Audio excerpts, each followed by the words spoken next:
જય શ્રી કૃષ્ણ. ફર્સ્ટ દિવસ તો આપણે લાસ્ટમાં કરણી માતાના દર્શન કરેલા અને બસ હોટેલે જઈને આરામ કર્યો ખાઈને, કારણ કે બહુ જ થાકી ગયેલા હતા. બીજા દિવસે ફટાફટ રેડી થઈ ગયા અને પહોંચી ગયા JMV, કારણ કે સૌથી ફેમસ એ જ છે. અને લઈ લીધા સમોસા, કચોરી, મિર્ચીવડા બધું.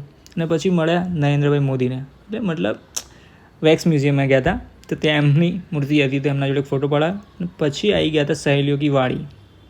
આ જગ્યા બી બહુ ફેમસ છે. આ ભાઈ આ પેલા મેડમ જ છે અને એમના મોટા ભાઈ, એમને એક બે ફોટો પાડી દીધા ફટાફટ. અને પછી આવી ગયા અંદર.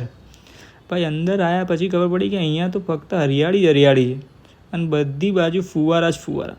જ્યાં જુઓ ત્યાં હરિયાળી અને ફુવારા જ, બધે જ ફુવારા જ ફુવારા. પણ એટલા ફુવારા હતા કે આ મેડમ કંટાળીને ખૂણે ખૂણે ચાલી રહ્યા હતા, કારણ કે ભાઈ હવે પલળવું છે નહીં. સોરી ભૂલથી અહીંયા આવી ગયો. ચલો નીકળો અહીંયાથી લીધી ગાડી અને નીકળી ગયેલા હતા મોન્સૂન પેલેસ જોવા મળે. ઓ ભાઈ સાચવીને હમણાં રહી ગયા, બાકી અડાડી દેતો આ ભાઈ. અને પછી પહોંચી ગયા હતા અમે ફટાફટ મોન્સૂન પેલેસ આવ્યા અને પછી બધા ફટાફટ પોતાના ફોટોઝ અને વિડીયોઝ બનાવવાનું ચાલુ કરી દીધું. મેં કીધું ચાલો આપણે બી એકાદો ફોટો પડાવી જ લઈએ આ લોકો જોડે.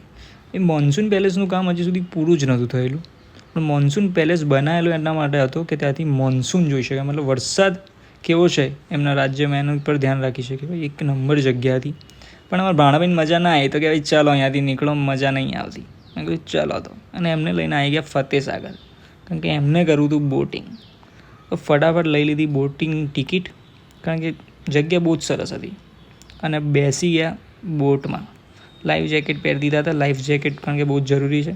લાઈફ જેકેટ પહેરીને બેસી ગયા બોટિંગ કરવા માટે અને ફરી લીધું ફતેસાગર લેકમાંથી નીકળ્યા તો આ ભાઈ કે મારે બેસવું છે ઘોડા ગાડી. તેને મમ્મી કે હેડ ચાની માની.